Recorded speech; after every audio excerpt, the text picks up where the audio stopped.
Hi, everybody, and thanks for joining our weekly podcast.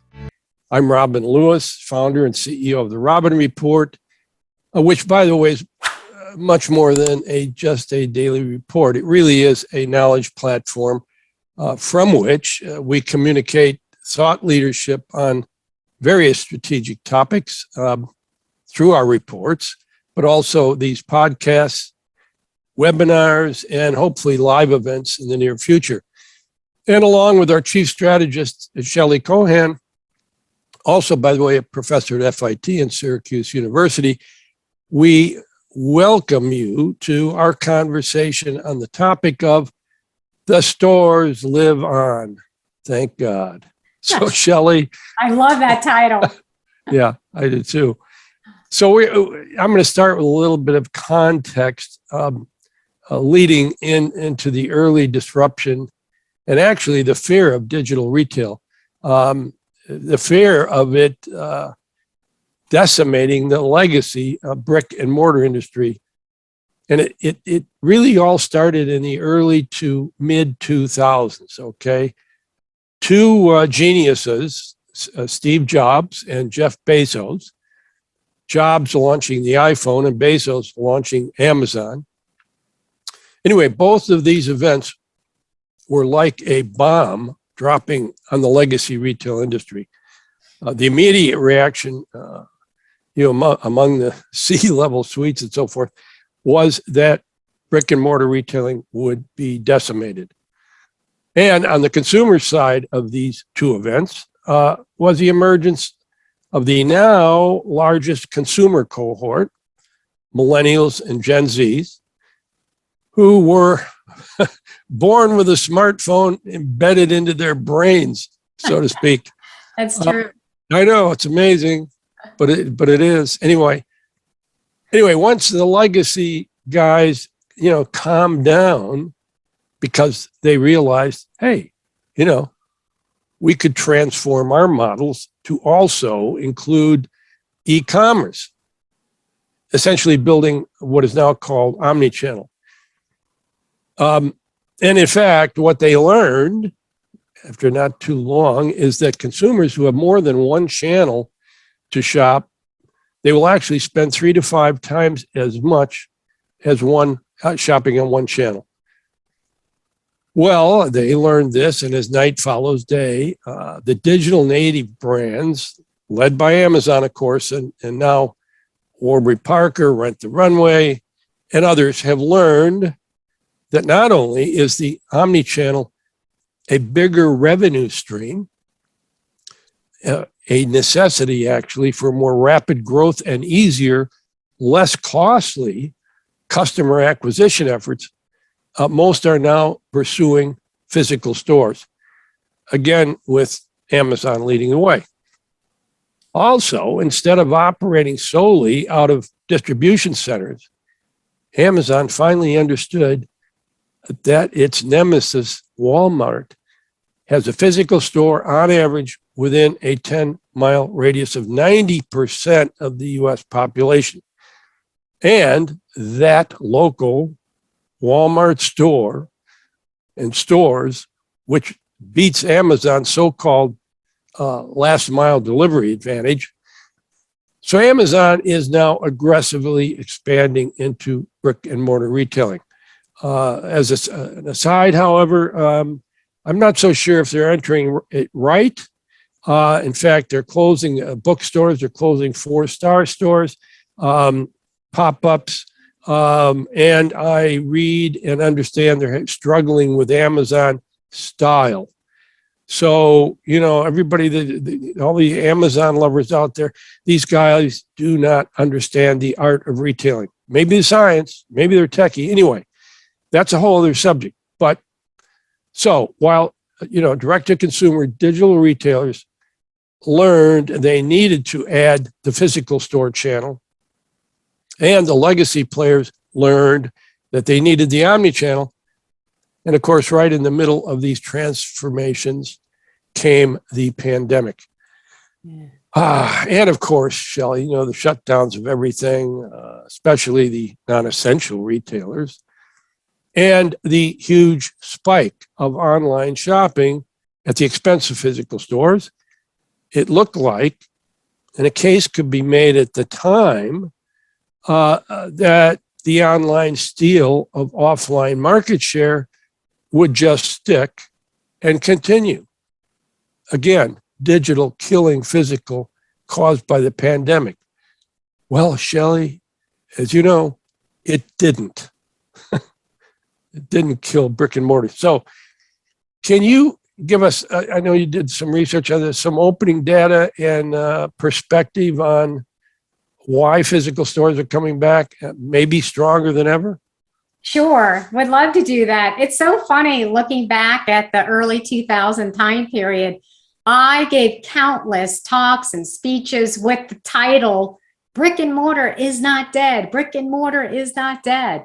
And, other various topics around the same premise. But honestly, Robin, when you look at the numbers, which we'll do in a second, online never really, quote unquote, stole the show.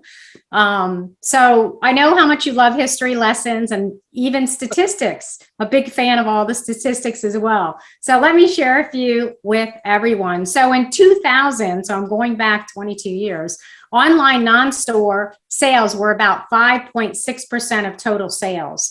So 94% of sales were being done in physical stores.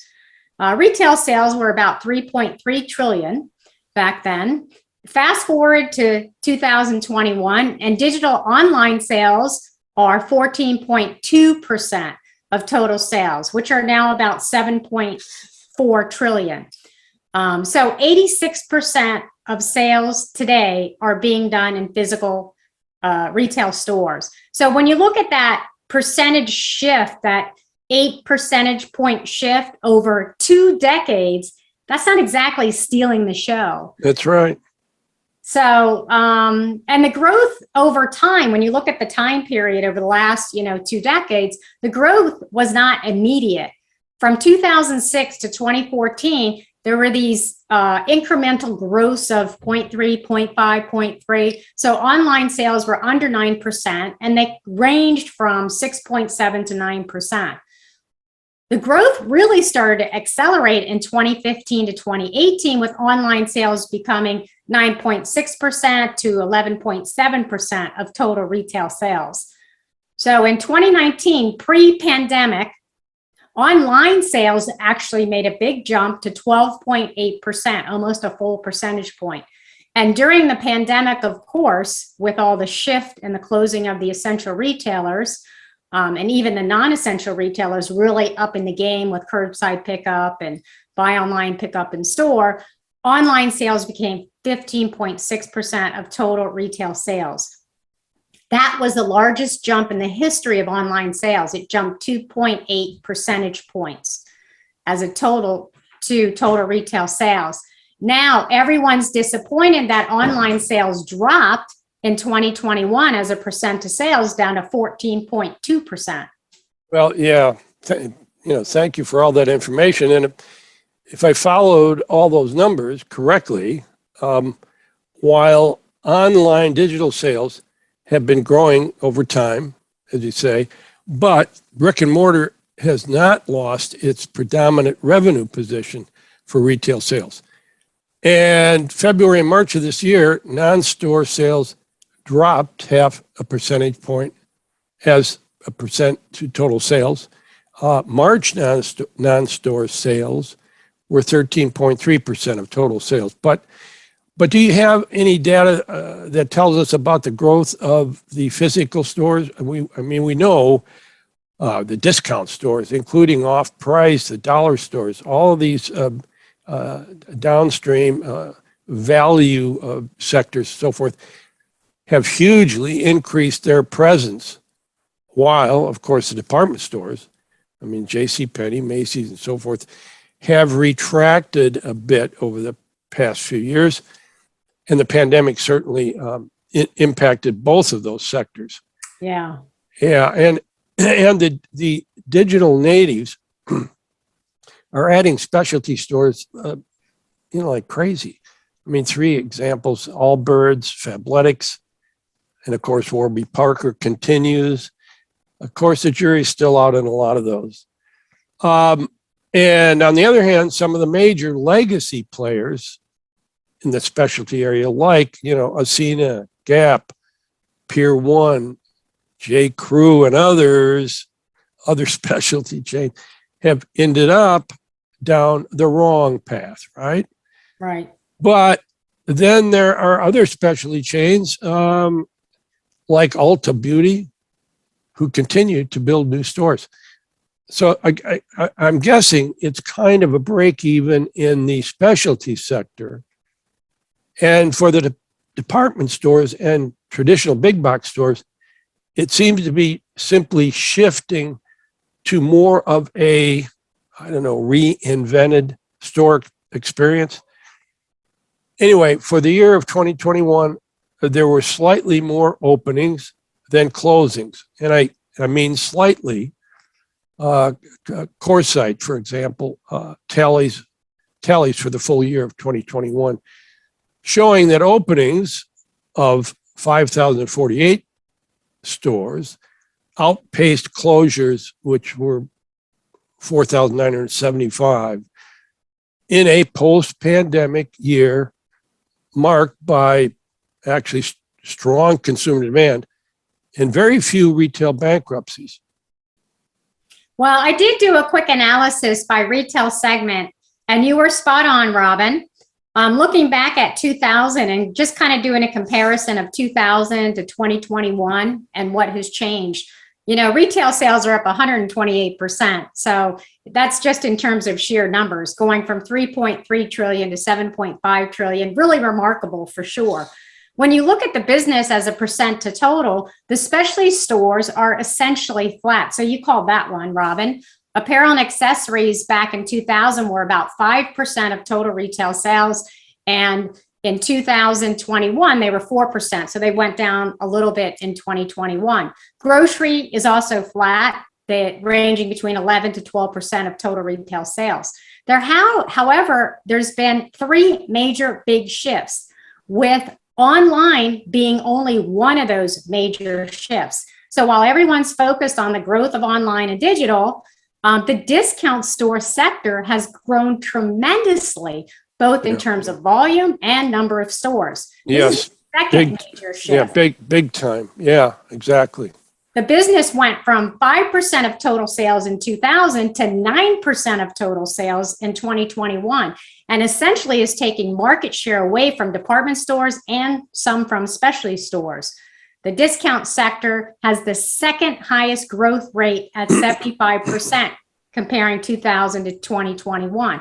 And this is just looking at the total revenue without taking into account inflationary pricing over 2 decades. This is just a quick swag analysis, so to speak.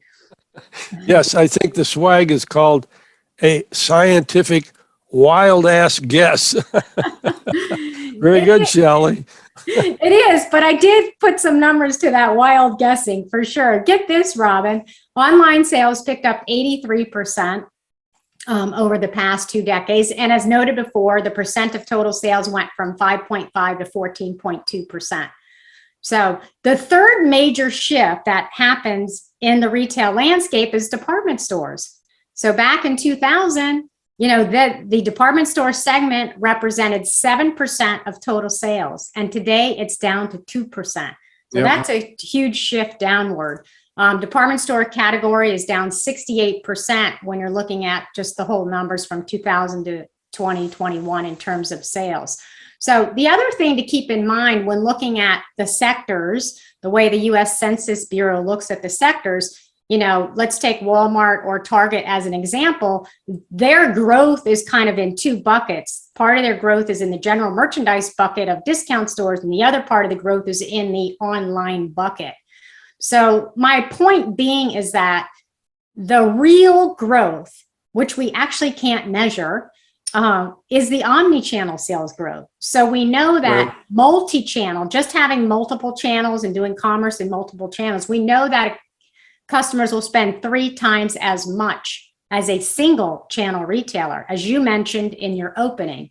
So if we think about a digital native brand, they can increase their sales 3-fold by just opening up physical stores. Mm-hmm. Then we have stores that actually deliver this omni-channel experience, this seamless integration across every channel, like physical store, e-com, f-com, the social media, the curbside pickup, buy online, on and on. They're seeing 5 times the customer spend.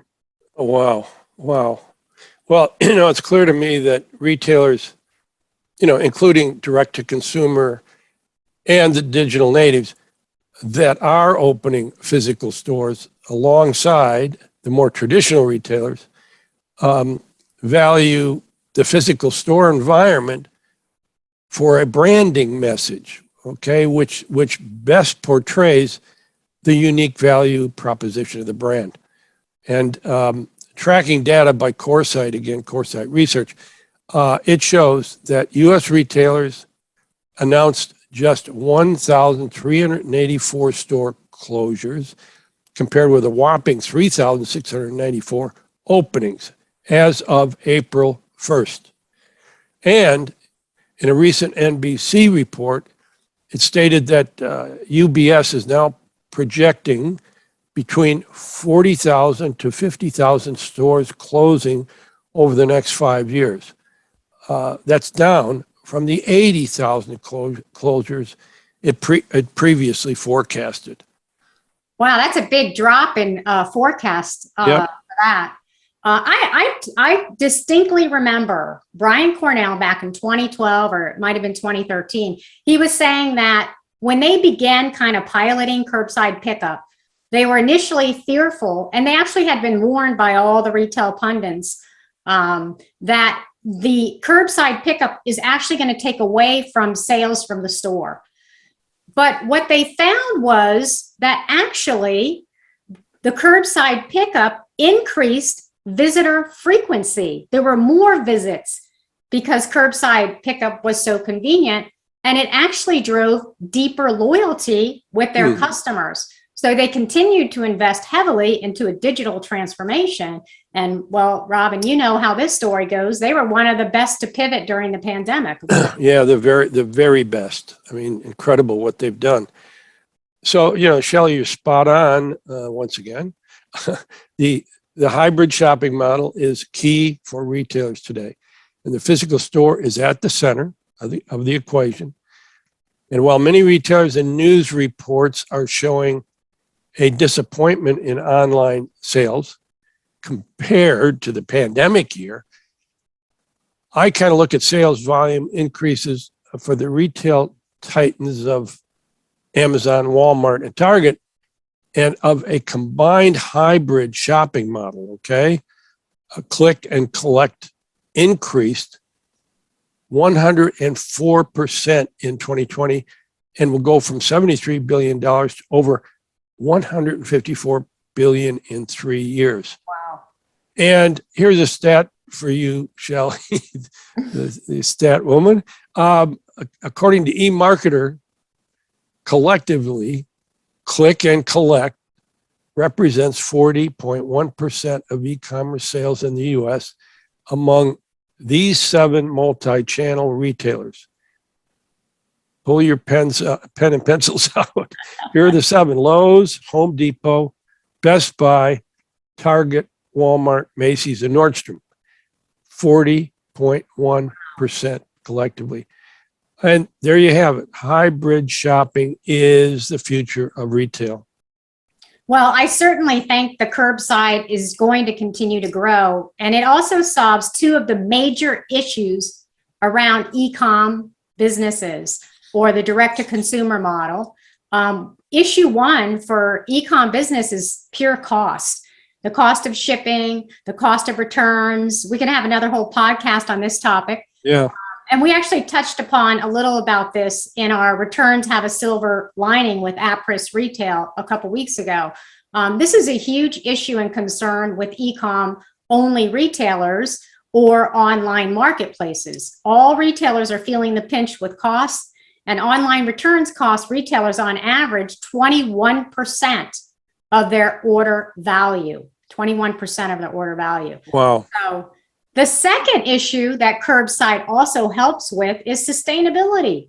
right? Gen Z and Gen Alpha really are understanding the issues around sustainability and e-com business, packing, shipping, last mile delivery. And more, they're turning to alternate methods of purchasing like curbside.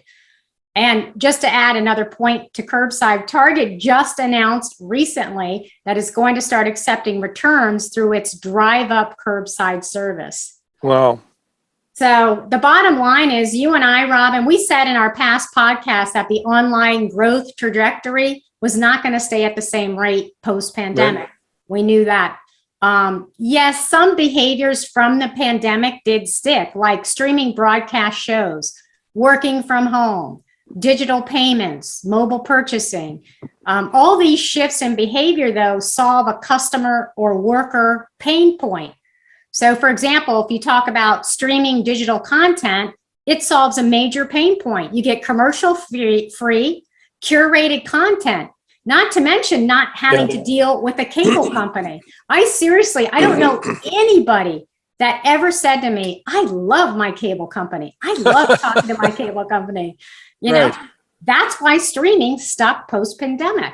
When you look at the work from home hybrid model, there's huge benefits in that. There's reduced commuter fees, more time at home, life-work balance. The hybrid allows for socialization at work because you're going into work some days a week. So again, it solves a big problem.